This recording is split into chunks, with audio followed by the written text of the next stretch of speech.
여러분 안녕하십니까? 정관용입니다. 이틀 뒤면 우리는 81번째 광복절을 맞이하게 됩니다. 일제강점기라는 긴 어둠의 역사를 끝내고 나라를 되찾은 기쁨만을 즐기기에 우리를 둘러싼 환경이 녹록지 않은 게 현실이죠. 우크라이나 전쟁은 장기화하고 있고 중동의 갈등도 여전히 진행 중이고요.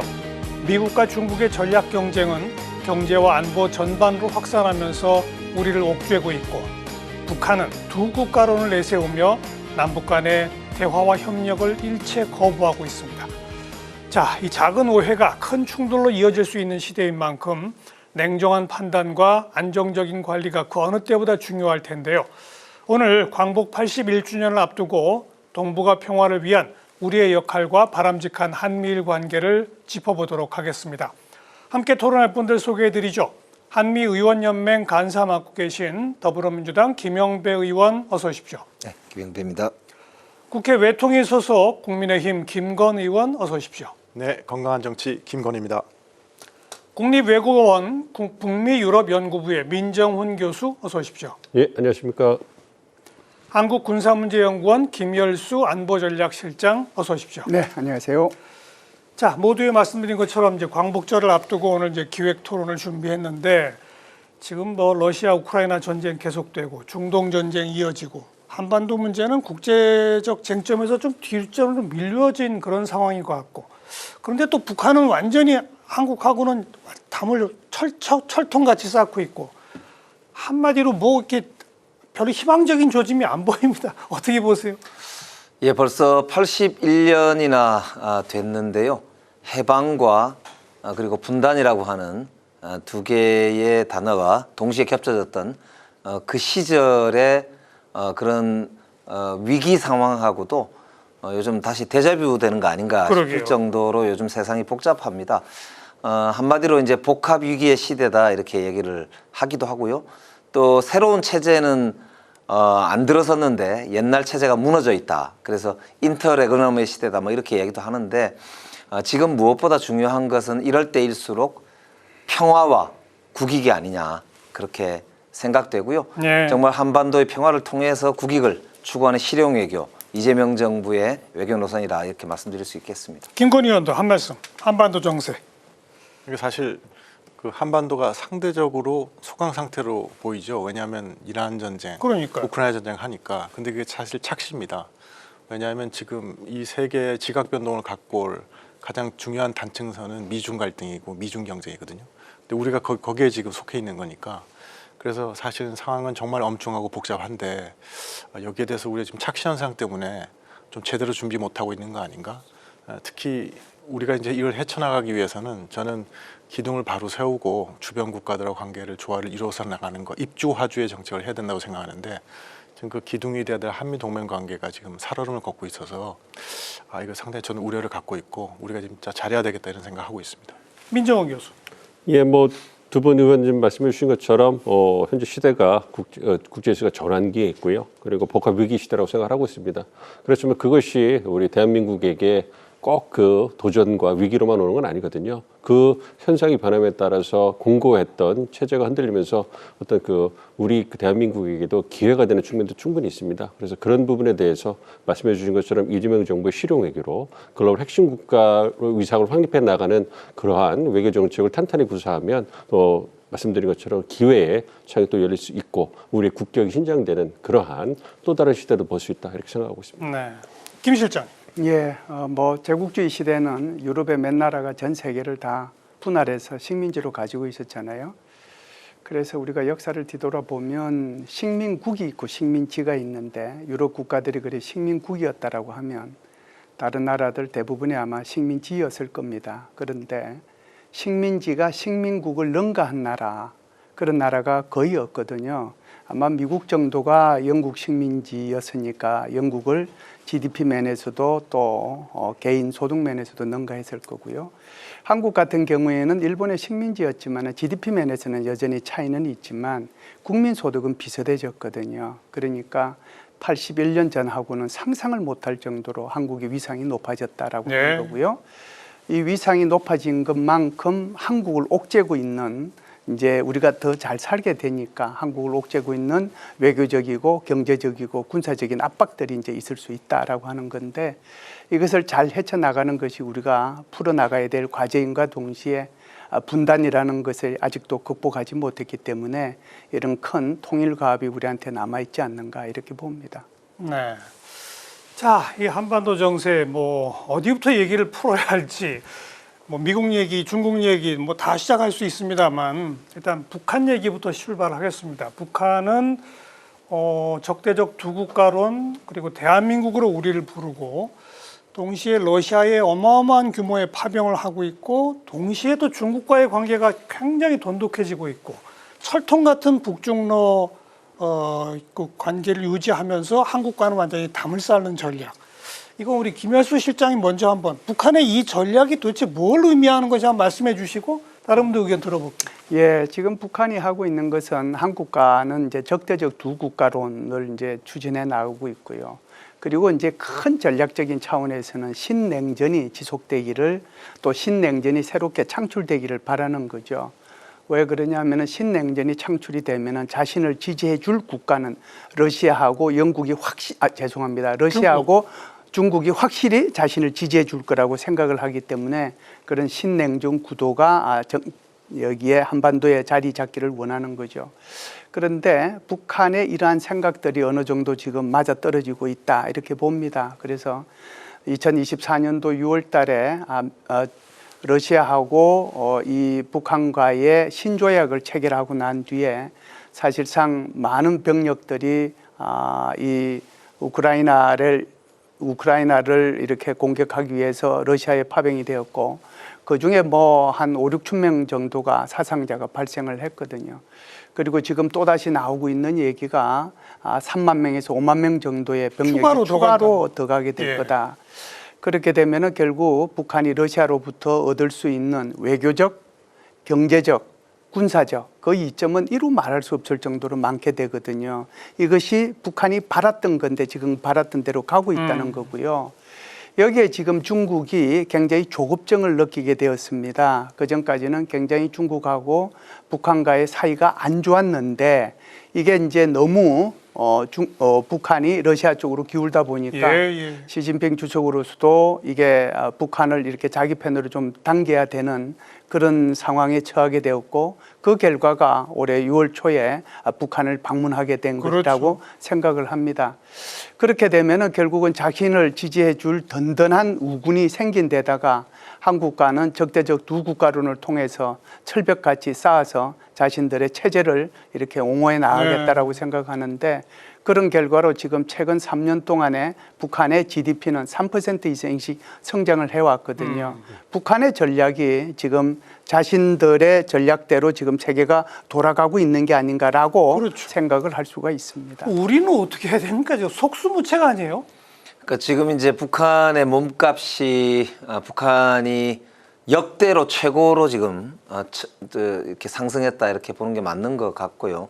거기에는 아무래도 미중 전략 경쟁이 강화되면서 미국이 세계 경찰의 역할을 포기하고 이제 지역적으로 이제 지역의 보스들이 관리해 나가는 소위 오프쇼어 밸런싱이라고 하는 뭐 이런 이제 새로운 외교 전략, 현실주의 전략을 채택을 하게 되면서 한반도 주변이 결국에는 기존의 질서보다는 중국과 러시아의 입김이 강해질 수밖에 없는 그런 이제 구조로 변하다 보니까 지금 이제 미국의 입김보다는 북한의 변수가 오히려 좀 더 높은 역할을 하게 되는 이런 구조에 있고 거기다가 이제 비핵화 문제가 지금 계속 논의가 되지만 사실상 핵보유국으로 인정할 수밖에 없는 북한의 현재 상황으로 볼 때 러시아 우크라이나 전쟁이라든지 미국과 이란과의 갈등 뭐 이런 부분들이 오히려 북한의 몸값을 올려주고 있는 상황이라고 보입니다. 다만 이게 그러면 우리 전체적으로는 대한민국에게 불리하기만 한 것인가 이 문제는 또 다른 문제라고 봅니다. 왜냐하면 결국에는 대한민국이 가지고 있는 경제적인 가치나 글로벌 공급망 내에서 역할이 오히려 강화되면서 사실은 미국과 한국 간의 그런 이제 경제적인 위상이 오히려 한국이 훨씬 강화되고 있는 그런 점도 분명히 있다고 보이거든요. 그리고 반도체가 뭐 대표적이죠. 그렇습니다. 예. 거기다가 전 세계적으로 에너지 경쟁이 강화되고 있는 이런 상황에서 오히려 우리에게는 좀 다변화를 통해서 독자적인 그런 이제 생존 가능성을 오히려 우리 입장에서 좀 높일 수 있는 조건 이런 것들도 확보가 가능하다고 보이기 때문에 제가 보기에는 한편으로는 굉장히 아까 이 우려스러운 전망도 있지만 또 한편으로는 정말로 국익 중심의 실용 외교를 통해서 새로운 중진국으로서의 확고한 위상을 정립할 수 있는 그런 경제적 안보적인 그런 이제 측면도 있다. 뭐 이런 점을 좀 주목할 필요가 있다고 근데 생각합니다. 정말 북한과의 관계에 있어서는 지금 아무것도 할 수 있는 게 없는 상황인 게 현실 아닌가요? 그러니까 하노이 노딜 이후에 사실 북한의 입장에서는 대한민국과 대화하는 것보다는 미국과 직거래하는 게 낫겠다. 미국과 거래하려면 결국 러시아라고 하는 지렛대를 통해서 할 수 있고 만약에 러시아가 잘 안 통하면 또 중국하고도 통해서 좀 해보자. 이렇게 지금 방향을 잡고 남한 쪽을 대한민국이라고 부르면서 적대적 두 국가 노선을 네. 지금 채택하고 있는 거 아닌가 싶고 그런 점에서는 저는 이게 결국에는 미국과 해결해야 될 문제이기 때문에 저는 한미동맹을 기초로 하고 있고 그리고 이 미국과의 전략적 관계 자체가 경제동맹으로 훨씬 심화되고 있는 상황으로 볼 때 저는 한국을 패스하기는 어렵다 이렇게 보이기 때문에 저는 뭐 충분하게 페이스메이커, 피스메이커 이런 역할 분담을 통해서 저는 해결할 수 있는 가능성이 있다 이렇게 보고 있습니다. 김현.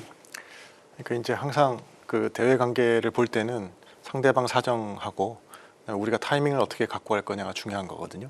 근데 지금 아까 우리 실장님 말씀하신 것처럼 그 북한이 난데없이 이게 우크라이나 전쟁 때문에 러시아라는 카드가 생겨가지고 예. 지금 상당히 유리한 위치에서 있는 거고 사실 우리나 미국이 별 필요 없는 상황입니다. 그걸로 경제를 버텨가는데 문제가 없고 뭐 이런 상황이다 보니까 지금 이제 철벽을 쌓고 있는 거지 않습니까?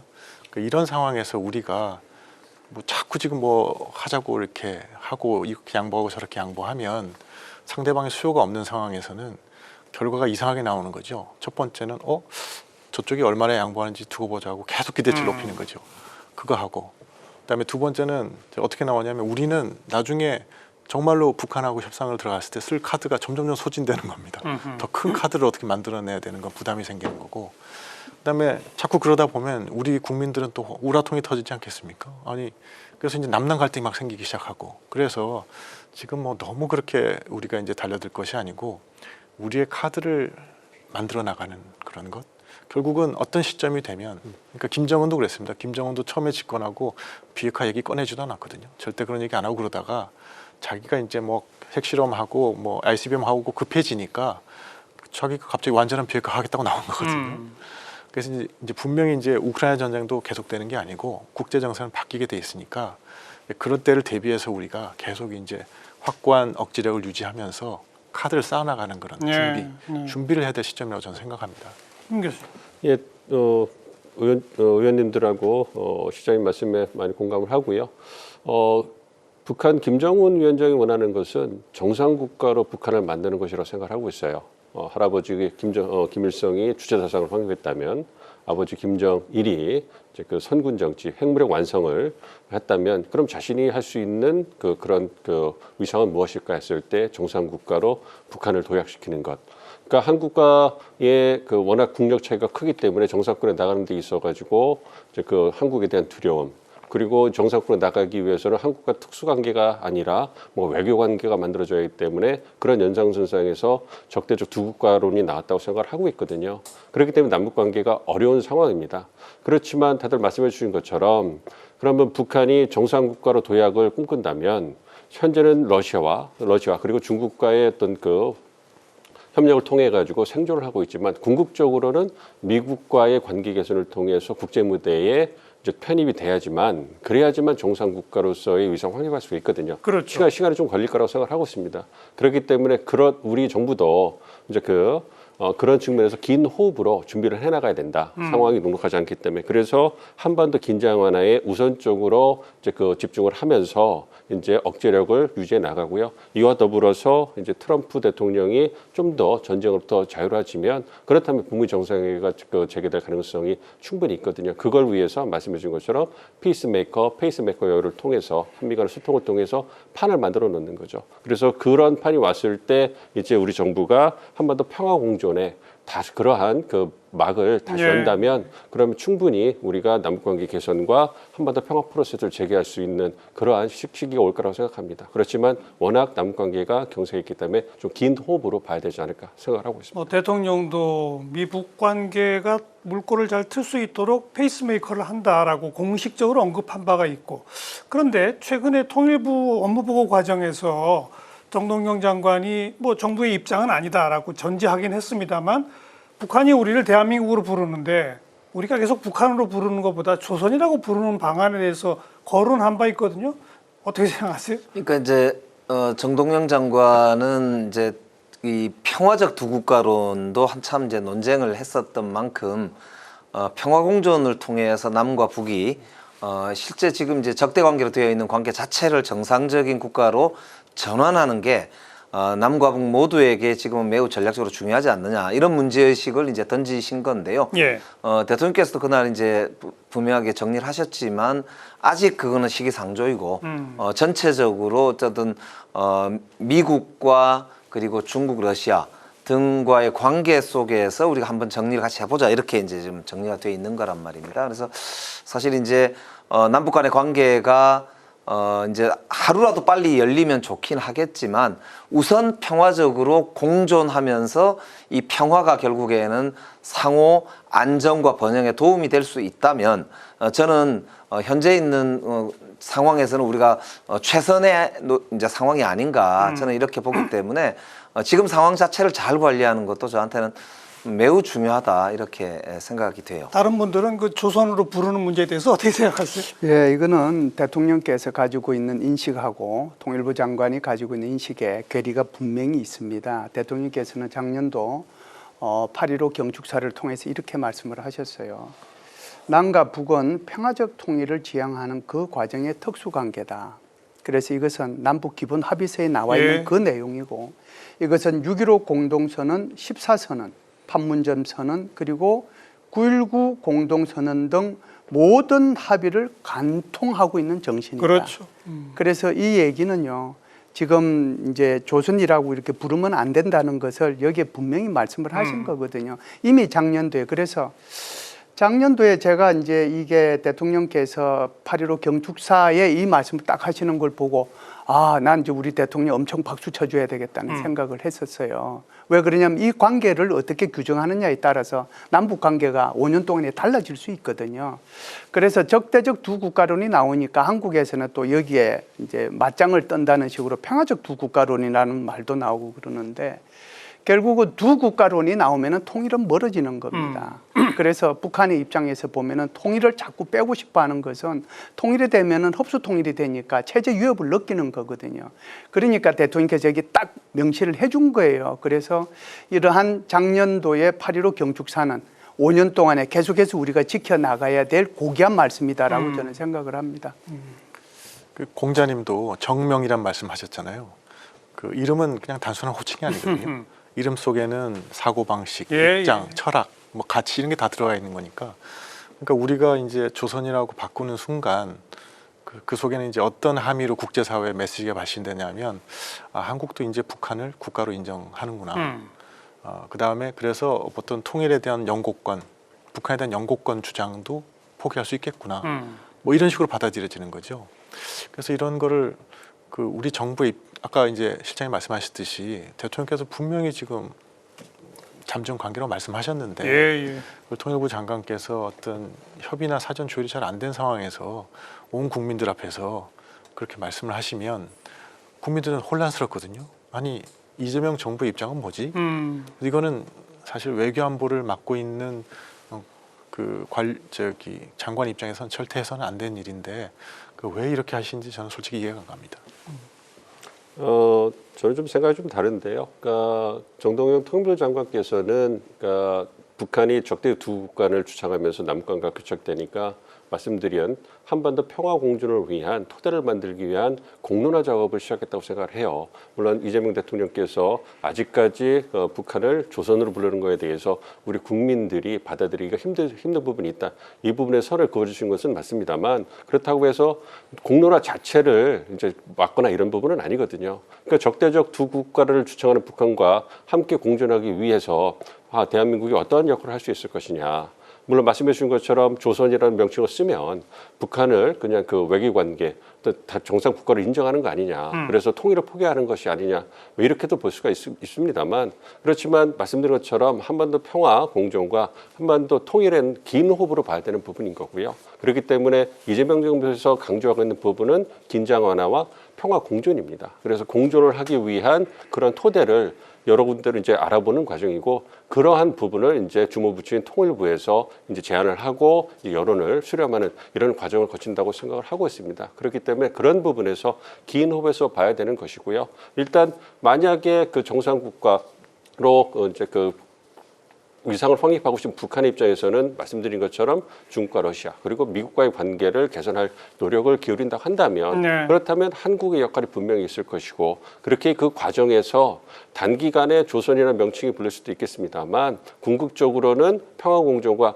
통일로 갈 수 있는 그런 토대가 만들어진다면 그렇다면은 그 다음에 다시 특수관계로 돌아갈 수 있는 여지는 분명히 있는 거거든요. 그거는 남과 북이 모두가 공감할 수 있고 합의할 수 있는 그런 여건이 만들어진다면 그거는 분명히 극복할 수 있는 그러한 사안이기 때문에 그러한 긴 호흡에서 토대를 만드는 작업을 주무부처 통일부에서 한 것이다. 그렇기 때문에 좀 열린 마음으로 볼 필요가 있다 생각하고 있습니다. 여당 내에서도 그냥 그 공론화의 초기 단계 이 정도로 인식하는 건가요? 어떻게 보시는 거예요? 저희들도 뭐 논쟁이 있는 게 사실입니다. 그런데 전체적으로 보면 지금 평화적으로 공존하고 그것이 매우 현재 중요하다라고 하는 데는 이견이 없지 않습니까? 그렇죠. 그렇다면 사실상 이제 두 개의 국가로 존재하는 것도 사실이기 때문에 남북 관계를 풀어가는 과정이라고 하는 게 결국 지금처럼 이 정전 상태로 있는 이 상태에서 평화적 관리를 위해서 실질적으로 어떤 이제 내용이 더 앞서겠냐 뭐 이런 점에서 보면 금방 말씀하신 대로 상대방을 하나의 어떤 주권 국가에 가깝게 인정을 해주고 그러면서도 실제로 우리 남북 간에 발생할 수 있는 여러 가지 충돌이라든지 이런 부분들을 방지해 나가는 과정. 그래서 상대방을 존중하는 기본적인 전제 하에서 남북 관계를 풀어나가고자 하는 노력. 뭐 이런 노력이 지금 이제 정동영 통일부 장관이 주장하시는 그 평화 공존을 시작으로 해서 남북 관계를 새롭게 한번 풀어가보자라고 하는 거기 때문에 금방 말씀하신 대로 이제 새로운 그런 이제 우리가 평화 체제를 안정화시키자라고 하는 것의 초입이다. 뭐 그렇게 생각하고 있는 거죠. 한때 북미 정상회담도 하고 막 그럴 땐 진짜 종전선언도 막 교환하고 뭐 그림이 굉장히 화려했었는데 지금 그런 얘기는 완전히 다 뒷전으로 밀려버린 그런 상황이 돼버린 상황이에요. 오늘 뭐 전반부의 네 분 모두가 다 네, 제가 이제 동소독 사례를 좀 말씀드리는 것이 아무래도 시청하시는 분들한테 좀 도움이 될 것 같아서 말씀을 드릴까 합니다. 왜 북한이 이게 동독이 했던 길을 그대로 따라할까? 그건 저한테는 좀 의구심이 있어요. 1972년도에 동소독 간에 그 동소독 기본조약을 체결을 했거든요. 그래서 뭐 서로 영토 인정하고 상주대표부 설치하고 뭐 그런 식으로 했어요. 그런데 동독은 이때 어떻게 인식을 했냐면은 분단 국가로 인식을 했어요. 그리고 1973년도에 동소독은 똑같이 이제 유엔에다가 가입을 했거든요. 그러면서 이제 동독은 나는 이제 완전히 새로운 하나의 국가다라고 얘기를 하고요. 그랬는데 이제 그 서독에서는 여전히 그것을 인정을 안 했죠. 연방 재판소에서도 결국은 잠정적 특수관계다 이렇게 이제 규정을 했고요. 1974년도에 동독은 헌법까지 개정을 합니다. 지금은 이제 북한도 올해 헌법을 개정했잖아요. 맞아요. 그래서 이제 그 국경을 이렇게 얘기를 하고 그랬는데 동독의 헌법 1조는 어떻게 돼 있냐면 독일 민족의 사회주의 국가다 동독은. 그랬던 것을 어떻게 바꾸느냐 하면 노동자와 농민의 사회주의 국가다 이렇게 바꾸고요. 헌법 제8조에는 통일 조항이 있었거든요. 이것은 통일 조항을 없앴습니다. 그리고 이제 동독 애국가의 가사도 이제 변경을 했고요. 심지어 그때 당시에 외교부 장관을 했던 피셔 외교부 장관은 뭐라고 그러냐면은 독일에는 두 국가가 존재하고 있고 사회주의 민족과 자본주의 민족이라는 두 민족이 존재하고 있다라고 얘기를 했어요. 그런데 지금 이것을 보면 북한이 이걸 그대로 지금 따라가고 있거든요. 예. 그런데 동서독의 결과는 어땠습니까? 그래서 이 부분에 대한 교훈을 우리가 얻어야 될 것이 아니고요. 북한이 얻어야 되지 않겠는가. 그런 생각을 저는 말씀하세요. 예, 그리고 제가 이제 민 교수님 말씀하신 것 중에 조금 반론을 한다 그러면 북한이 지금 바라는 게 정상국가화라고 이제 우리가 이름을 잘 정해야 되거든요. 제 정상국가화다 하는 순간 북한의 요구는 아주 정상적인 거라 이렇게 받아들이게 되는데 북한이 지금 요구하는 건 정상국가가 되겠다는 게 아니거든요. 핵을 보유한 채로 국제사회 인정받겠다는 거니까 이 세상에 그런 정상국가는 없습니다. 이 세상에 그 핵 보유가 인정된 건 5국가밖에 없는 거거든요. 그다음에 NPT에 가입했다가 뛰쳐나와서 지금 핵 보유를 하고 있는 데도 지금 북한밖에 없지 않습니까? 이건 상당히 비정상 국가로 국제사회에 돌아오고 있다는 거니까 그건 우리가 인정할 수가 없습니다. 그다음에 또 하나 이제 뭐 그 긴 호흡으로 그 뭐 기초를 쌓는다고 하셨는데 이런 기초는 안 쌓는 게 좋습니다. 제가 봤을 때. 왜냐하면 지금 벌써 이미 뭐 북한이 얘기하는 게 뭐냐면 너희 헌법 바꿔라, 통일조항 없애라, 뭐 한미연합훈련 중단해라, 뭐 이런 요구를 막 하고 있거든요.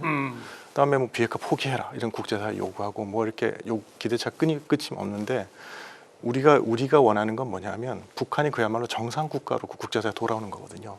그러니까 이런 무리한 요구를 하지 않는 국가가 되도록 만드는 게 국가는 아니죠. 무리한 요구를 하지 않도록 하는 게 저희 목표입니다. 예. 그래서 그런 목표를 갖고 우리가 정책을 펴나가고 대응을 해야 된다고 생각하고요. 근데 여기서 지금 이제 간과되고 있는 게요. 지금 이제 제가 모두의 말씀을 드렸지만은 지금 이 전 세계가 지금 가장 몸살을 앓고 있는 게 결국 트럼프의 미국이 외교 노선과 전략을 바꾸면서 예. 미중 전략 경쟁이 강화돼서 전 세계 유럽도 지금 난리지 않습니까? 심지어는 뭐 이 유럽에 있는 미군이 철수를 하게 되고 동맹의 전체적인 변화가 오고 있단 말입니다. 나토에서 빠진다는 얘기도 그렇습니다. 나오고. 이제 그러다 보니까 지금 사실은 우리 동북아시아, 그러니까 한반도를 둘러싼 안보 환경 자체의 큰 조건. 그러니까 미국이 절대적으로 전 세계의 안보 우산을 이제 책임지고 있던 시대에서 지금은 지역별로 지정학의 정치가 다시 돌아왔다고 하는 거 아닙니까? 그리고 심지어는 동맹국들에게 오히려 더 많은 요구들을 미국이 해내고 있고 그렇기 때문에 오히려 이제 동맹국들이 동맹 비용, 안보 비용을 훨씬 더 부담하게 되고 스스로 자기 방위를 강화해야 하는 이런 이제 자위적 조치를 훨씬 더 이제 강화해야 되는 이런 상황이 발생을 하면서 전 세계적으로 지금 안보 환경에 대단한 변화가 오고 있고 그 중에 하나가 결국 우크라이나 전쟁이 벌어지면서 북한이 파병하게 되고 그러면서 이제 북한이 기존에 있던 안보 환경과 완전히 다른 조건에서 지금 상당한 어떤 우위를 점하면서 이제 세계적인 위상이 달라져 예. 있고요. 거기다가 두 개의 전쟁을 동시에 수행하고 있는 미국이 사실은 북한이 드팩토, 그러니까 사실상 핵보유국이라고 하는 점도 힘으로 더 이상 어떻게 할 수 없는 상황에까지 이런 거 아닌가. 이런 이제 상황이 되다 보니까 북한 입장에서는 당연히 기존과는 다른 전략을 가질 수밖에 없는 거고 우리도 그 변화된 전략에 맞추어서 한반도의 평화를 관리하면서도 동시에 중국과 러시아를 포함한 미국 이제가의 어떤 그 관계 이걸 재정립할 수밖에 없지 않겠습니까? 그러니까 지금 나오는 논쟁이 남과 북의 각각의 전략 변화 때문에 발생한 게 아니고 근본적으로 보면 전 세계적 안보 환경의 변화와 그렇습니다. 미중 간의 관계 변화가 발생을 시키고 있는 일종의 물결의 연장선상이다라고 보이기 때문에 저는 전 세계적으로 이 변화되는 흐름을 잘 볼 필요가 있다. 네, 이걸 네. 좀 강조하고 싶습니다. 짧게만 말씀드리면요. 김건희 의원님 말씀에 공감하는 부분이 크고요. 제가 보는 부분은 그겁니다. 현상과 변화, 중에 어디에 방점을 둘 것인가. 그랬을 때 의원님 말씀해 주신 부분은 현상에 집중을 하고 북한에 대한 불신이 많이 있고 하기 때문에 그 부분을 방점을 뒀다면 제가 보는 부분은 여전히 변합니다. 북한이 정상국가로 위상을 확립하고 싶다는 얘기는 지금 정상국가라는 것이 아니고 그걸로 가려는 거죠. 그러니까 정상국가가 아닌 상황인 거죠. 그러니까 여전히 우리에게 시간이 있는 것이고요. 그 부분에서 우리가 외교적 노력을 통해 가지고 정상국가로 나가는 북한의 모습을 변화할 수 있도록 우리가 바라는 방향으로 이끌어 나가야 되는 거죠. 예, 그걸 위해서 신뢰 회복과 이제 평화 공존을 위해서 토대를 만드는 것이다. 이런 부분이니까 그런 부분에서 이해해 주시면 좋을 것 같습니다. 제가 한마디만 그런 그 큰 변화를 가져오게 하는 여러 카드들 중에 조선으로 인정해 준다는 카드도 검토될 수는 있다. 그 정도 말씀인가요? 그렇습니다. 네. 어떻게 보세요? 아니 그래서 사실 큰 뜻은 다 똑같다고 생각합니다. 그러니까 북한을 정상국가로서 만들어야죠. 국제사회에 돌아오게 해야 되고 남북 관계를 개선시켜야 되고 그 다음에 그 또 하나가 제일 중요한 게 또 뭐냐 하면 그 북한이 우리를 위협하지 못하도록 해야 되고 뭐 이런 기본적인 전제들 그 다음에 그렇죠. 평화 공존의 관계로 가야 되고 다 똑같거든요. 그런데 실질적으로 지금 특히 정도영 장관이 말씀하시는 거 이런 걸 들으면 그게 아니라 북한을 비정상적인 채로 국제사회가 받아들여야 된다고 얘기하시는 거고 그 다음에 평화 공존이 아니라 평화적 굴종을 하자고 자꾸 얘기하시니까 그러니까 사실 뭐 야당으로서도 받아들이기 어렵고 많은 국민들도 못 받아들이고 그다음에 그러니까 자꾸 남남 갈등이 생기는 거고 그러니까 그런 거에 대해서는 분명히 좀 하셔야 되겠다 저는 그런 말씀드린 겁니다. 그러니까 비정상적인 상태를 인정한 채로 조선으로 불러주는 게 아니고 핵을 포기한 정상 국가로 남북 평화와 비핵화까지를 동시에 동반하는 그때 검토될 수 있는 하나의 카드로 우리가 조선이라고 부르는 카드도 검토될 수 있다는 정도고 거기에 대한 믿음이 없다는 말씀이시고 그래서 지금 약간의 갈등이 있는 거 아니겠습니까? 그러니까 이재명 정부가 추구하는 것이 한반도 평화 공존과 더해서 한반도 비핵화입니다. 그러니까요. 자, 뭐 아무튼 이제 북한 얘기 좀도 했고 조금 아까 우리 김영백 의원께서 미국의 어떤 전략적 구상 변화가 제 첫 번째 동력이다라고 말씀하셨는데 처음에 우리 김여수 실장께서 북한의 구도는 신냉전 구도다. 네네. 옛날 같으면 신냉전 구도 북중로가 합치면 우리 한미일이 이제 똘똘 뭉쳐서 맞대응했는데 지금은 환경이 바뀌고 있다는 거란 말이에요. 바뀌고 있는 환경에서 우리가 우리 역할을 더 많이 할 필요가 있다는 말씀이신데 그거 어떻게 보세요? 예, 그렇죠. 지금 이제 한미일 안보 협력은 북한의 핵위협이 이렇게 이제 고도화되면 될수록 한미일 안보 협력은 점점 더 강화되어 왔잖아요. 그렇죠. 그런데 이제 북한과 중국과 러시아의 협력이 그전에는 아주 미미하고 없었다가 점점 이제 이게 강화되고 있거든요. 그래서 우리가 이거를 이제 크링크라고 이렇게 부르기도 합니다. 차이나, 러시아, 그다음에 이란, 노스코리아 이렇게 합해지면 이제 앞자만 따면 크링크가 되잖아요. 그러니까 이제 크링크가 굉장히 큰 이제 위협 세력으로 등장했다라고 이제 서방 세계에서 보고 있는 건데 그 중에 이제 중국하고 러시아하고는 뭐 동맹 관계는 죄송합니다. 동맹 관계는 아니라고 하더라도 굉장히 그 동맹 관계에 준한 그런 관계 있는 거고 또 북한의 입장에서는 중국과도 동맹 관계고 러시아와도 동맹 관계잖아요. 그러니까 지금 북한을 중심으로 해서 오히려 북중러 안보 협력이 더 강해지고 있다. 그러니까요. 이렇게 볼 수 있거든요. 예. 그래서 사실상 이 정도 되면 앞으로 북한은 이 러시아가 주도하고 있는 상하이 또는 중국이 주도하고 있는 상하이 협력기구나 또는 중앙아시아 협력기구나 또는 이제 브릭스 이런 데다가 회원으로 이렇게 받아줄 가능성도 있어요. 그렇게 되면은 이제 북한이 완전히 정상국가로 가는 그런 과정 속에 있게 되겠죠. 이것이 이제 북한이 생각하고 있는 신냉전이 자신이 목표로 하고 있는 것이 제대로 가고 있다라고 보는 거거든요. 예. 그렇게 되면은 북중러가 점점 더 강해지고 있는데 한국의 입장에서 보면은 결국은 한미일의 안보 협력을 더 강화해 나갈 수밖에 없지 않느냐.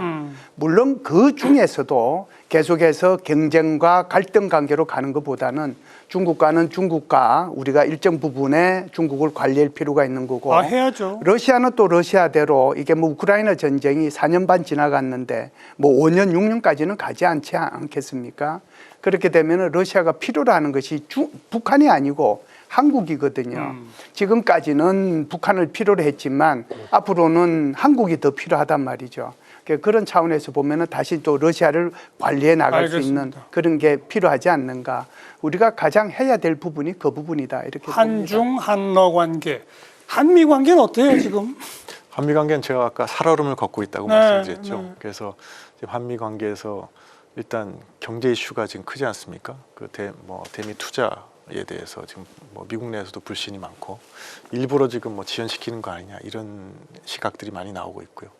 정통망법이라든가 쿠팡 사태라든가 뭐 이런 것들이 있어서 그래서 핵 추진 잠수함 얘기도 아직 지금 구체화되고 있지 않고. 그러다 보니까 이제 지난번에 정상회담에서 합의된 사항이 지금 생각보다 순조롭게 굴러가지 못하고 있는 거죠. 그래서 이것도 지금 다만 지금 이란 전쟁 때문에 뭐 미국이 다른 거에 매달려 있다 보니까 당장 눈에 이제 드러나지 않아서 그렇지 언제라도 이제 문제가 생길 수 있어서 그래서 이제 살얼음을 걷고 있는 거거든요. 그래서 이것도 잘 해야 된다고 생각합니다. 네. 지금 이제 가만히 보면은 신냉전이라고 하는 구도는 저는 아니다 이렇게 생각하거든요. 왜냐하면 신냉전이라는 거는 결국 북중러가 한 편이고 한미일이 한 편인 양 진영으로 나누어져서 딱 네 편 내 편이 정확하게 갈리는 예. 이런 경우를 이제 말하는데 그렇지가 않잖아요. 왜냐하면 이제 미국이 그 국방백서라든지 국가안보백서 이런 거를 올해 만들어 냈는데 거기에 보면 중국에 대해서 적이라는 표현이나 이런 게 사라졌어요. 그러니까 중국을 전략적 경쟁의 대상으로 보지 적으로 보지 않거든요.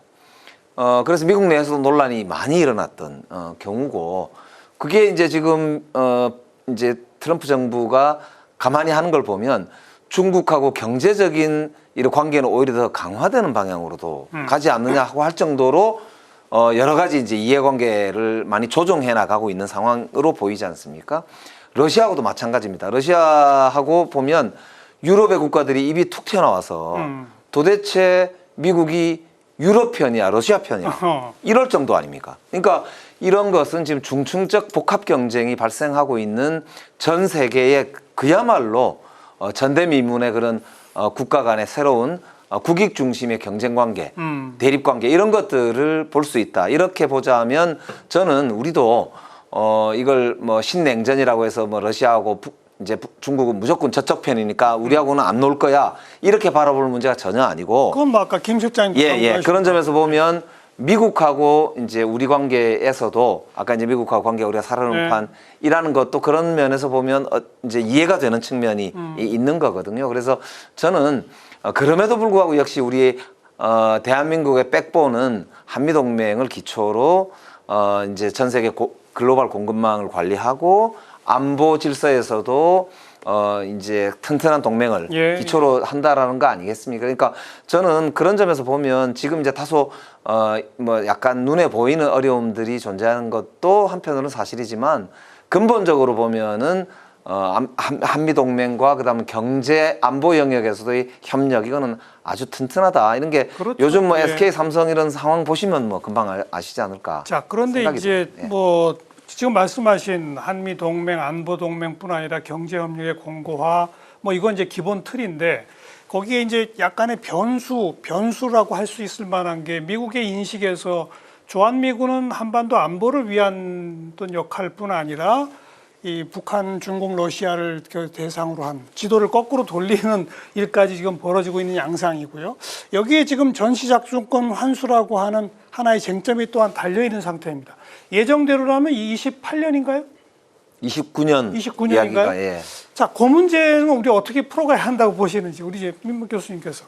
그 한미 동맹의 그 군사 동맹으로서의 그 위상은 여전히 공고하다고 생각을 하는데요. 동맹이 진화하고 있다고 생각합니다. 진화한다. 예, 그래서 그 진화는 가장 큰 요인은 첫 번째는 미국의 전략적 이해관계가 변하고 있는 것이고요. 두 번째는 한국의 신장된 국력이라고 생각을 하고 있습니다. 그러니까 김영미 의원님 말씀해 주신 것처럼 트럼프 2기 행정부의 국가안보 전략 보고서에서 보면 이제 미국이 세계경찰 역할을 못한다는 거예요. 역량이 떨어졌기 때문에. 그래서 핵심이 서반구의 안보와 중국 견제에 이제 집중하겠다 이런 얘기를 하고 지역의 안보 위협, 북한 같은 안보 위협은 대한민국이 주도적인 역할을 하라 이렇게 명시를 하고 그걸 요구를 하고 있거든요. 그런 상황이라면 그거에 대응해서 우리 이재명 정부가 신장된 국력 바탕으로 해서 우리가 세계 5위권의 군사 군사력과 10위권의 경제력을 갖고 있지 않습니까? 그래서 압도적인 재래식 전력을 갖고 있기 때문에 그럼 우리가 기꺼이 미국의 요구에 부응을 해가지고 주도적으로 한반도 방위, 대북 억제에 있어서 주도적 역할을 하겠다. 이거를 천명을 하고 한미가 보다 긴밀하게 소통하겠다 이런 얘기를 하고 있거든요. 네. 근데 이제 주한미군은 한국이 주도적인 역할을 대북 방어, 한반도 방위에서 하니까 그렇다면 주한미군은 미국의 영내 가장 주요한 이해관계인 중국 견제에 좀 더 몰두하고 싶은 거예요.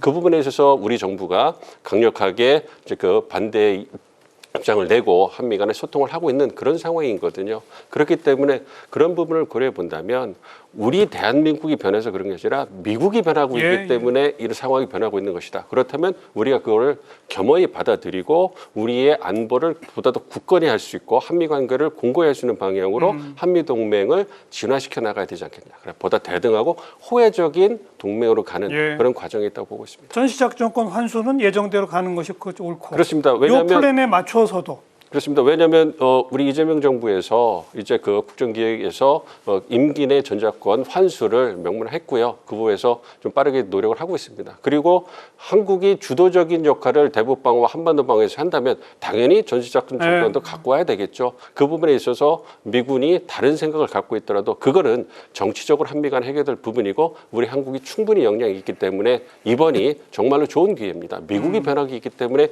가능한 일이기 때문에 우리가 자강력을 확보하고 대한민국이 그 대북 방어에 있어서 한반도에서 주도적 역할을 하기 위해서는 알겠습니다. 반드시 완수해야 된다고 생각합니다. 김건희 의원 어떻게 보세요? 그러니까 저렇게 말씀하시면은 많은 국민들이 납득할 것 같은데 저렇게 말씀을 하시지 않지 않습니까? 그러니까 지휘권이 없다, 우리 주권이 없다, 주권을 회복하기 위해서 우리가 전시작전권을 가져와야 된다 이렇게 얘기를 하고 있거든요. 근데 이건 틀린 얘기니까 처음부터 이상한 거죠. 왜냐하면 우리 군에 대한 지휘권은 우리 대통령에게 있습니다. 한 번도 우리가 지휘권을 양도한 적이 없습니다. 그러니까 우리가 지금 한미 연합전력으로 방어를 하게 돼 있기 때문에 연합전력을 효율적으로 운영하기 위해서 작전 통제권을 연합사령관에 주고 있는 거거든요. 네. 그러니까 우리 군대 전체가 연합사령관의 작전 통제권에 하에 있는 것도 아닙니다. 그러니까 작계에 의해서 필요하게 연합작전을 해야 되는 부대에만 해당되는 것인데 그러니까 이 연합작전을 얼마나 효과적으로 할 수 있는 체제냐가 가장 중요한 기준이거든요. 그러니까 우리 안보에 어떤 게 더 유리한가 그런 기준으로 그렇게 만들어가면 되는 것인데 그걸 마치 무슨 뭐 주권을 회복하고 지휘권 잃어버린 지휘권을 하고 이렇게 하니까 이게 지금 이해가 안 되고 뭐 다른 목적이 있는 것 같아지고 이렇게 되는 거거든요. 그러니까 지금 우리 민 교수님 말씀하신 대로 그런 입장에서 우리가 정확하게 그러니까 우리가 능력을 길러서 예. 우리가 연합작전을 지휘할 수 있는 그러니까 분명한 그 능력이 있다고 확신이 됐을 때 우리가 이제 연합작전권을 갖고 오면 되는 거거든요. 그런데 그런 식이 아니라 그냥 시간을 정해놓고 지금 결론은 다 돼 있고 정치적으로 해결해서 빨리 갖고 오는 게 주권 회복이다 이렇게 하면 그러면 국민들은 불안할 수밖에 없지 않습니까? 그래서 저는 일단은 그런 어떤 기본적인 개념부터 우리가 확실히 해야 되겠다. 알겠습니다. 뭐 지휘권, 주권 이런 말 좀 안 썼으면 좋겠다. 개념을 지금 정정해 주신 그 전제에서 그럼 김건희 의원 보시기에 지금 우리 군의 역량이 그 정도까지 갔다고 보세요? 미흡하다고 보세요? 그러니까 우리 군의 역량이 그런 거에 갔다고 확증이 되려고 그러면 여러 가지 검증 절차를 열심히 거쳐야 되는데 지금 이 정부가 하는 걸 보면 연합훈련은 점점 줄이고 연합전력이 작동할 수 있는 여러 가지를 이게 제대로 되는지를 볼 수 있는 그런 상황은 적게 만들고 있지 않습니까? 그런데 지금 사실 국제적인 상황은 많이 바뀌었거든요. 10년 전하고 지금하고 가장 다른 게 첫 번째는 미중 갈등이 있어서 미중 경쟁이라는 게 있어서 이번에 한반도 전쟁이 나면 중국이 개입 안 한다는 보장 없지 않습니까? 한국 전쟁과 같은 국제전이 될 가능성도 생기고 그 다음에 그 사이에 북한은 전술핵무기를 개발해서 연선에 다 깔아놓지 않았습니까? 그러면 한반도 전쟁이 나면 핵전쟁이 된다는 건데 핵전쟁이 났을 때 그럼 우리가 지휘하는 게 훨씬 더 효과적일 수 있다는 걸 증명해내야 된다 그러면 훨씬 더 한미 간의 긴밀한 협의와 조율과 훈련과 연습이 있어야 될 것 같은데 예. 그거는 줄이니까 이게 지금 국민들로서는 불안할 수밖에 없는 거죠. 저는 그렇게 생각합니다. 지금 이제 전자권 전환 관련해서는 아까 말씀 이제 하신 대로 미국이 일단 동맹국들에게 훨씬 더 많은 부담과 역할을 이제 요구를 하고 있죠. 그러니까 아까 유럽의 사례는 나토는 말씀을 드렸고요. 마찬가지로 일본의 경우도 지금 방위비를 GDP의 2%까지 지금 올리겠다고 되어 있고요. 우리도 지금 현재 2.3% 정도 되는데 3%로 빠른 속도로 올리겠다고 이미 약속을 했고 예. 선제적으로 이미 집행 단계에 들어가 있지 않습니까? 그러니까 우리도 이제 최선을 다해서 어쨌든 미국의 동맹의 현대화와 관련해서는 주도적으로 역할을 오히려 하겠다고 지금 나서 있는 상태인데 그 중에 그러면 이제 여러 가지 우리가 부담을 그렇게 늘릴 경우에 아무래도 전시작전권까지를 우리가 통제를 한다고 했을 때 그 전에 노무현 대통령 계실 때 처음에 이제 전자권 전환 관련해서 미국과 합의를 볼 때 그걸 평가할 수 있는 단계를 3가지 단계로 예. 구분을 했었거든요. 그래서 지금은 문재인 정부 때는 1단계는 완수를 했고요. 2단계, 3단계가 남아 있는데 2단계도 거의 완료가 되어 간다고 저는 들었는데 아마 브란슨 주한미군 사령관 같은 경우는 그것을 29년도 그러니까 트럼프 정부가 끝나는 시기 바로 그 29년도 초에 이제 완전한 로드맵을 제시할 수 있겠다 이렇게 미국 이제 상원에 가서 증언하는 걸 봤는데요. 아마 미국 그 군 내에서도 뭐 충분하게 그때까지면은 그 검증이 완료되겠다라고 하는 생각을 가지고 있는 것으로 알고 있습니다. 그래서 지금은 일정표는 그렇게 나와 있는데 다만 국제 정세라는 게 우리가 뭐 그냥 예측할 수는 없고 특히 이란과의 미국과의 전쟁 이제 상황을 보면 이게 이제 우리가 에너지 문제라든지 이게 언제 변할지 모르는 상황이지 그렇죠. 않습니까? 그러니까 그런 이제 정세를 봤을 때 뭐 우리가 이걸 무조건 해야 된다 이렇게 이야기해서는 안 되고 충분하게 동맹 간에 저는 이제 논의도 해야 되고 그렇죠. 국제 그렇죠. 환경도 봐야 되고 그게 우리나라 국익에 어느 게 더 좋을까 네. 이런 것도 솔직히 우리 내에서 좀 판단을 해봐야 되고요. 그래서 저는 그런 면에서 저는 뭐 논의를 해나간다면 충분하게 합의 볼 수 있다. 다만 그 로드맵은 이미 우리가 합의를 했던 것이기 때문에 저는 점차적으로 좀 가시화시켜 나가는 게 옳지 않겠나 그렇게 생각하고 있습니다. 예, 그 부분에 대해서 제가 이제 2가지로 나눠서 좀 말씀을 드리고 싶은데요. 하나는 미국의 인도태평양 전략에 대해서 잠시 말씀을 네. 드리고 그리고 지금 전자권 전환과 관해서 말씀을 드리도록 하겠습니다. 올해 초에 이제 발간된 NDS, 미국의 내셔널 디펜스 스트래티지죠. 그 보고서에 의하면 지금 중국을 적으로 규정하고 있지는 않습니다. 그래서 중국과는 어떻게 지내느냐 하면은 decent peace, 그러니까 그럭저럭 이렇게 평화를 유지하면서 지내자라고 얘기를 했는데요. 이게 굉장히 이율배반적으로 나오는 문구가 하나 있습니다. 그게 뭐냐면 제1도련선 내에서 중국이 부상하는 것을 거부하겠다라고 하는 거부 방어를 내세우거든요. 그 뭐 제1도련선이라고 하는 것이 아시다시피 뭐 규슈, 오키나와, 필리핀, 대만 그리고 저기 보르네오 섬으로 연결되는 그 선 바깥으로 못 나오게 하겠다라고 하는 거고 그 선에서 지키겠다라고 얘기하는 거잖아요. 그러면서 미국이 요구하는 것이 여기에 속해 있는 나라들, 한국을 포함해가지고 우선 자기 국가의 방안을 우선적으로 지키고 결정적인 거 그런 거는 필요하면은 내가 그때 도와주겠다. 그건 뭐 한국만 대상으로 한 건 아니에요. 모든 나라가 그렇게 하겠다. 예. 그러면 이 큰 틀에서 보면 이게 이제 한국 같은 경우에도 전제작전권 같은 경우에도 이거 뭐 한국이 나중에는 이제 가져가야 된다라고 얘기하는 거잖아요. 그 내용을 보면. 그런데 이제 지금 한국과 미국 사이에 여러 가지 결정된 것 중에 하나가 지금 의원님께서 잘 말씀을 하셨지만 3가지 조건이 있잖아요. 첫 번째가 한국의 군사 지휘 능력이 있고 두 번째는 북한의 핵미사일 대응 능력이 있고 세 번째 전자권 전환했을 때에 그때 당시에 한반도 주변에 안보 상황이 있어요. 근데 세 번째 거는 너무 주관적이에요. 지금 첫 번째 거하고 두 번째 거를 평가해야 되는 거거든요. 첫 번째 거는 의원님 말씀하신 대로 2019년도에 1단계 끝났어요.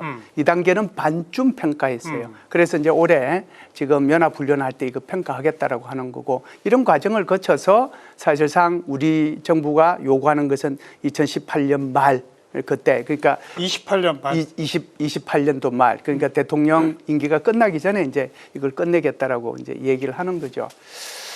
그러면은 여기에 대한 이제 평가단이 구성이 되거든요. 평가단이 구성이 돼서 한미가 공동으로 구성을 합니다. 그래서 1단계에 대해서 1단계에 대한, 그러니까 첫 번째 조건에 대한 2단계, 3단계 검증을 해야 되고요. 두 번째는 이제 북한 핵미사일 능력에 우리가 대응할 수 있는 것도 다시 평가를 해야 돼요. 그래서 이 부분에 대한 평가가 어떻게 나오느냐에 따라서 달라지는데, 지금 우리 정부가 요구하는 것은 2028년 4사분기고 미국 정부가 얘기하는 것은 1사분기예요. 왜 1사분기냐 하면은 이것은 지금 트럼프 대통령의 임기가 1월 20일 날 새로운 행정부로 바뀌게 되는 거거든요. 그러니까 이 말의 의미는 다음 행정부가 결정하겠다는 그런 의미가 이 속에 들어 있어요.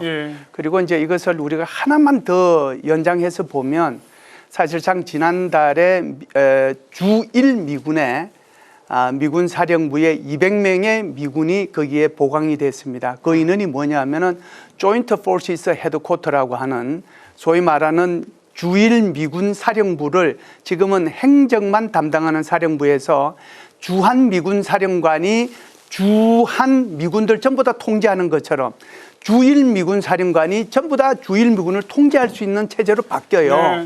그렇게 되면은 여기에 이제 역동적으로 지휘 관계가 다 바뀔 수 있거든요. 그런 문제도 우리가 동시에 좀 고려를 할 필요는 있지 않는가라고 봅니다. 아무튼 뭐 그 많은 분들의 말씀을 종합해서 교과서적으로 정리하자면 한미 간에 합의된 로드맵을 기본 전제로 충실한 협의소와 충실한 우리 역량 검증 끝에 양국이 함께 박수 칠 수 있는 전자권 전환이 되도록 만들어가는 것, 이게 가장 뭐 정답이 아닐까 이런 생각을 해보고요. 여기서 잠깐 오늘 주제에 대한 데이터의 흐름 어땠는지 살펴보고 마무리 토론 이어갑니다. 빅데이터 이슈 분석 김시온 아나운서가 정리해드립니다. 빅데이터 이슈 분석, 한미일을 키워드로 빅데이터를 분석했습니다. 지난 7월 11일부터 8월 10일까지 한 달 동안 뉴스, 커뮤니티, 블로그 등에서 집계한 총 정보량은 약 2,200건입니다. 뉴스 정보량의 추이를 살펴보면 7월 22일 정보량이 가장 많았습니다. 한미일 외교장관이 북대서양 조약기구 정상회의 이후 2주 만에 다시 만나면서 관련 기사들이 나왔습니다. 3국 외교장관은 한반도 비핵화 원칙을 재확인하고 남중국해 영유권 분쟁과 관련한 의견을 나눴습니다. 이어서 한미일 연관어를 살펴보면 미국, 일본, 외교 등을 볼 수 있습니다. 미셸 스틸 주한 미국 대사는 지난달 31일 언론 기고문을 통해 한미동맹 발전 의지를 피력하면서도 솔직한 대화와 차이를 넘어 상호 이익을 위한 길을 모색하려는 의지가 필요하다고 언급했는데요. 대비 투자 지원과 쿠팡 문제 등으로 불거진 양국 간 현안을 풀어가는데 역할을 모색하겠다는 뜻으로 풀이됩니다. 한국과 일본 각계 인사들이 벼도하는 국제 정세 속에서 실질적인 협력 방안을 논의했습니다. 양측은 성명을 통해 한미일 협력은 물론 중국과의 공동 이익을 모색하는 한중일 협력 등 다층적 협력 틀 안에서의 공조를 강화해야 한다고 강조했습니다. 국회 미래연구원은 오늘날 한국이 마주한 외교적 도전이 어느 한 부처의 역량만으론 대응하기 어려운 수준으로 복잡해지고 있다며 국가의 모든 역량을 하나의 전략 아래 묶는 총력 외교 체계를 서둘러 갖춰야 한다고 제안했습니다. 지금까지 한미일을 키워드로 알아본 빅데이터였습니다. 자, 오늘 전반부에서 북한의 어떤 위상 변화, 전략 구상 분석해보고 거기에 대응하기 위해서 우리가 한미가 뭘 해야 할 건지 지금 걸려있는 현안이 참 많다는 걸 짚었습니다. 대미 투자, 핵 추진 잠수함, 또 전자권 전환, 주한미군 역할 변화 하나하나 우리가 앞으로 풀어야 할 과제들이 좀 놓여 있다. 이 정도 정리하고요. 일본 얘기를 좀 하면 한때 좀 우려가 있었습니다. 양쪽에 새로운 정부가 들어서면서. 그런데 우려를 불식시키고 지금 한일 관계는 굉장히 좋아요. 양국 국민 간의 인식도 매우 좋고, 그리고 동북아 내에서 일본의 역할도 점점 이제 강화될 것이고, 앞으로 우리는 일본은 어떤 식으로 저걸 해야 할지 우리 김 의원님. 지금 이제 일본에 우리가 1,000만 명 관광객이 가는 시대가 됐습니다. 일본 분들도 한 400만 명 가까이 오니까요. 상전벽해라고 할 정도로 일본과의 관계도 많이 좋아졌고, 또 경제 교류뿐만 아니라 앞으로 굉장히 다층적 기술 협력이라든지 뭐 기대가 많이 되잖아요. 근데 여기에 배경에 가장 중요한 게 역시 미국의 변화가 있습니다. 우리 일본과 한국이 미국에 가장 많은 수출도 하고 가장 많은 제조 역량을 가진 나라이기도 하기 때문에 미국에게서 가장 많은 통상 압력을 받고 있는 나라이기도 하고, 또 중국과 미국이 경쟁을 하지만 또 한편으로는 중국을 적으로 규정하지 않다 보니까 이게 이제 일본이나 우리 한국의 입장에서도 안보에 뭐 약간 변화가 오는 거 아니야? 뭐 이런 이제 우려들이 제기되는 게 사실이거든요. 그러다 보니까 한국과 일본이 사실 새로운 협력 관계로 좀 넓은 층, 더 깊은 그런 대화가 필요하지 않냐 이런 이제 문제의식이 자연스럽게 지금 들고 있는데요. 그런 면에서 보면 저는 다카이치 총리와 이재명 대통령의 상호 고향 방문이라고 하는 게 굉장히 중요한 모멘텀을 제공하고 있고 할 것이다 하고 보고요. 저는 그런 점에서 정말 국익 중심으로 이제는 그러나 뭐 과거사 문제 등 포함해서 해결할 건 해야 되겠지만 국익 중심으로 저는 더 훨씬 좀 이렇게 현실적으로 한일 관계를 잘 풀어가는 게 국익에 도움이 되겠다 이렇게 볼 수 있겠습니다. 또 일본의 군사력 강화라는 것을 꼭 과거적 시각에서만 평가할 문제도 이제는 아닌 거 아닌가 싶어요. 상황이 좀 바뀌지 않았어요? 네, 상황이 많이 바뀌었죠. 그렇죠? 사실상 이제 뭐 아까 의원님께서 2% 말씀을 하셨는데 대한민국은 3.5%를 목표로 해서 가고 있는 거고요. 일본도 지금 뭐 급속하게 올리고 있거든요. 하루가 다르게 이제 지금 일본의 방위력이 개선되고 있는데 지금 질문하신 것처럼 일본의 군사력 증강을 우리가 옛날 시각으로 봐서는 좀 곤란하다 이런 생각이 들어요. 그래서 오히려 중국을 견제하는데 결정적인 역할을 할 것은 역시 이제 일본이 주 책임을 맡아야 되니까 그런 차원에서 좀 생각해 볼 필요가 있지 않느냐라고 보고요. 두 번째는 우리 제가 오늘 이제 대통령께서 잘하셨다고 이런 말씀을 많이 해서 좀 그러긴 한데 사실상 이재명 대통령께서 당선이 되셨을 때 가장 우려했던 사람은 일본 사람들입니다. 맞아요. 왜 그러냐면은 야당 당수였을 때 이분께서 예. 말씀하신 강제징용국 문제나 그렇다면 위안부 문제에 대해서 굉장히 수위 높은 발언들을 하셨거든요. 그런데 대통령께서 이렇게 말씀하셨잖아요. 대통령이 되고 난 뒤에 내가 한 당의 당수로서의 내가 말을 하는 거하고 내가 국민들의 대표자로서 국가를 대표해서 말하는 거하고는 차이가 있을 수밖에 없고 맞습니다. 그래서 국가 간의 조약이나 약속도 이렇게 우리는 이걸 신중하게 받아들이고 존중할 필요가 있다. 저는 그 부분에 또다시 박수를 쳤습니다. 그래서 대통령께서 마음을 바꾸시고 한 것이 다케이치 총리도 굉장히 보수 성향이잖아요. 다케이치 총리도 마음을 바꾼 계기가 됐다. 저는 그렇게 봅니다.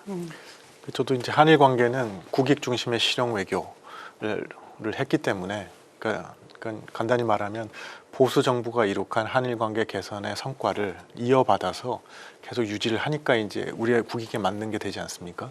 그래서 우리가 이제 미래지향적으로 한일 관계 계속하면서 또 과거사 문제도 차근차근 풀어가야 되는 과제를 안고 있는데 다만 이제 제가 걱정이 되는 것은 더불어민주당이 특히 이제 대통령께서 야당 당수하시고 그럴 때를 보면 후쿠시마 오염수 문제라든가 아니면은 우리 김영배 간사님으로 계실 때도 저하고도 했는데 그 사도광산 협상 결과에 대해서 상당히 폄훼하고 그러면서 반일 감정을 일으켜서 그걸 국내 정치적인 데 좀 활용하는 것들이 있었거든요, 사실. 그래서 이제 일본에서 걱정이 많았던 거죠. 근데 지금 또 우리 대통령의 지지도가 막 떨어지고 있어서 그렇게 되면 또 그런 유혹이 있을 것 같아서 그러지 마시고 이 국내 정치하고 외교는 좀 분리해서 외교는 우리의 국익에 걸린 거니까 국익 중심의 실용 외교를 계속 좀 견지를 해나갔으면 좋겠다. 그런 말씀을 드립니다. 예, 그 한일 관계는 이재명 정부에서도 잘하고 있기 때문에 앞으로도 그런 기조를 이어갈 거라고 생각하고 있습니다. 이재명 정부의 외교안보, 외교정책의 근간이 국간 한미동맹이 있고요. 우호적인 세력 균형을 한번 동아시아에서 유지하는 거기 때문에 그의 주요한 행위자가 일본, 중국, 러시아라고 할 수 있습니다. 중국과 일본과의 관계를 잘 관리하고 개선해 가고 있기 때문에 예. 그 부분에 대해서는 굳건한 믿음이 있고요. 제가 우려하는 부분은 그겁니다. 한미일 협력이 강화되게 된, 부각되게 된 그러한 배경을 보면 21세기 미국이 한국과 일본을 영내 영향력을 확대하는데 유지하는데 어떻게 활용했느냐. 그 이전에는 그냥 양자 관계를 통해서 미국의 영향력을 유지해 왔는데 21세기 들어서 중국 견제가 부상하고 미국 영향력이 떨어지다 보니까 한미일 협력을 통해서 중국 견제보다 효과적으로 하고 싶은 거예요. 그렇죠. 그래서 그것에 이제 가장 명분이 좋으니까 대북 견제에 있어서 한미일 공조가 확대가 돼 왔는데 이 부분은 우리의 이해관계도 잘 맞으니까 네. 문제가 없습니다만 말씀드린 것처럼 미국이 원하는 건 중국 견제에 한미일 협력을 쓰고 싶은 부분, 그 부분에 있어서는 우리가 좀 신중할 부분이 있다. 미국과 일본이 갖고 있는 중국 견제의 생각과 우리가 갖고 있는 생각이 다소 다르기 때문에 우리는 중국을 적으로 돌리고 있지 않고 협력, 전략적 파트너로 보고 있기 때문에 그런 부분에서 신중할 부분이 있거든요. 맞아요. 그렇기 때문에 한미일 협력을 함에 있어서 중국 견제에 있어서는 우리가 보다 신중한 입장을 보이면서 협력을 증대하는 것이 필요하다 이렇게 보고 있습니다. 그 문제도 하나 있고 지금 일본이 방위력을 증강시키고 최근에는 정보기관도 통합 창설하고 뭐 여러 가지 움직임이 있는데 이게 일본 내에서 본격적으로 개헌이 추진될 때 그것에 대한 국내 여론의 어떤 갈등 이런 소진 좀 우려 있지 않습니까? 제가 아까 저 화면에 나왔던 한일 포럼에 실제로 다녀왔는데 그때 그 논의가 있었습니다.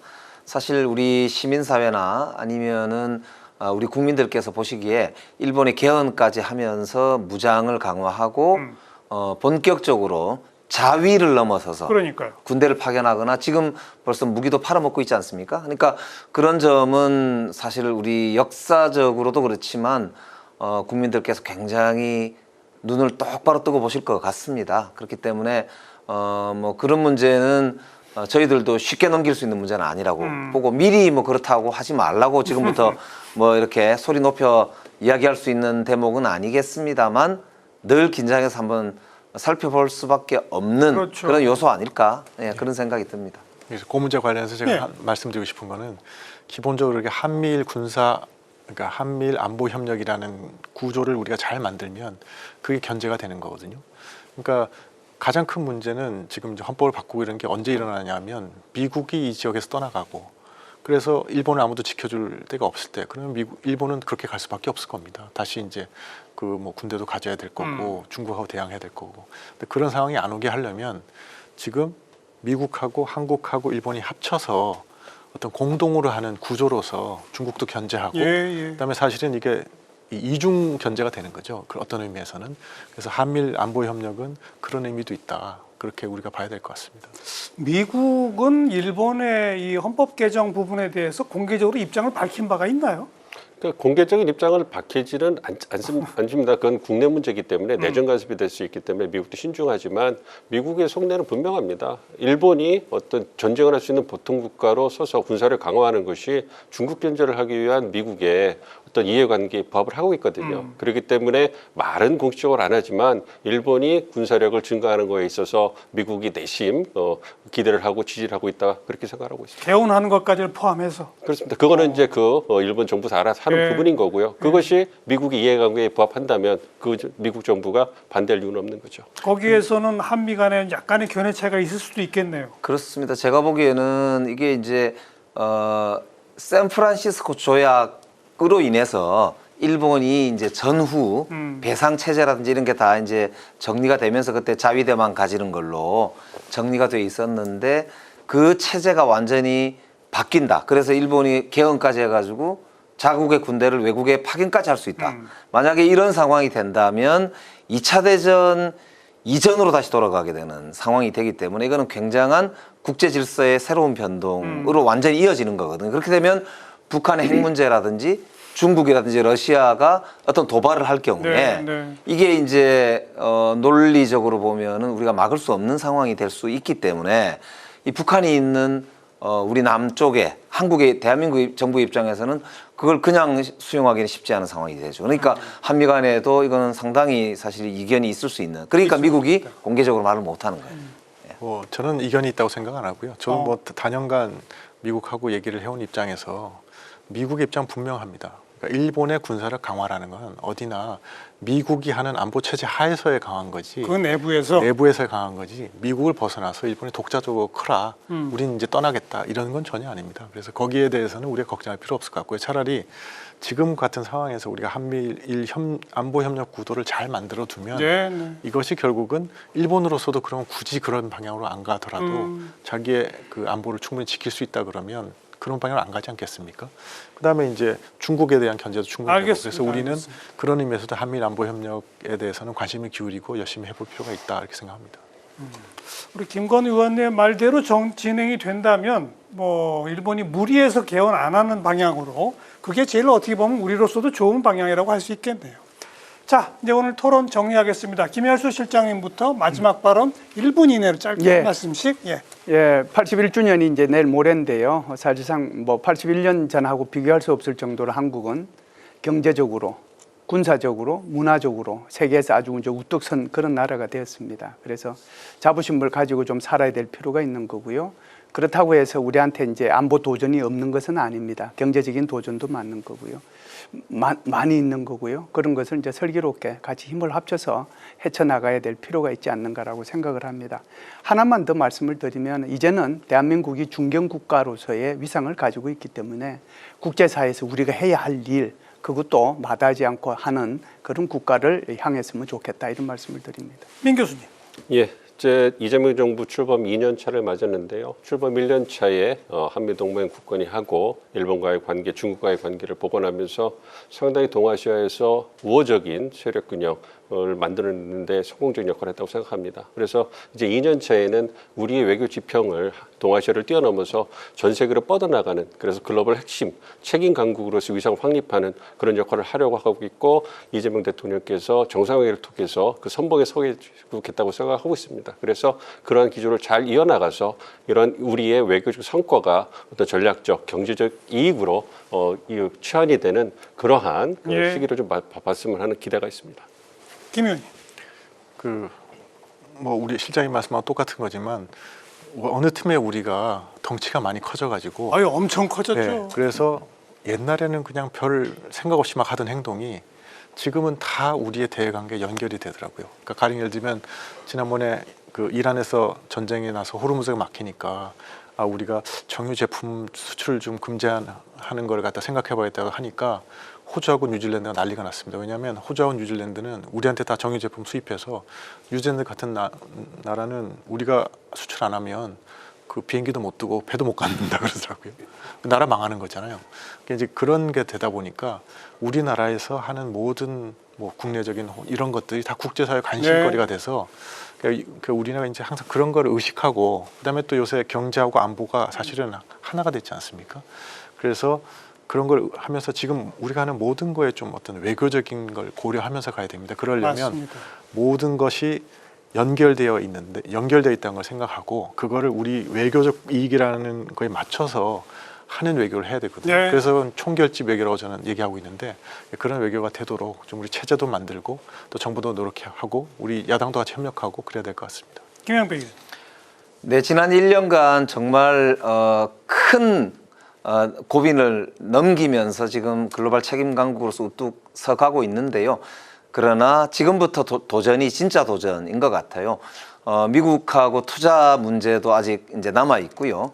그리고 미중 간의 정상회담이 올해 9월, 11월 이렇게 예상이 되는데, 미국 중간 선거를 거치고 나면은 이제 본격적으로 미중 경쟁의 어떤 본 모습이 드러날 텐데, 우리 요즘 반도체로 뜨거운 한국이 정말 더 경제 안보도 챙기고 한반도 평화까지 지켜낼 수 있겠나, 이런 이제 과제가 지금부터 과제 아닐까 싶습니다. 그래서 정말 아까 미국, 일본, 중국, 러시아 등 주변국들과의 관계를 통해서 지난 81년, 새로운 81년을 내다볼 수 있는 이정표를 지금부터 한 2, 3년 이렇게 중요한 시기가 오지 않았나. 그래서 정말 글로벌 책임 강국으로서 국익 중심의 실용 외교, 이재명 정부의 노선 잘 지켜나갈 필요가 있겠다, 이렇게 생각합니다. 네.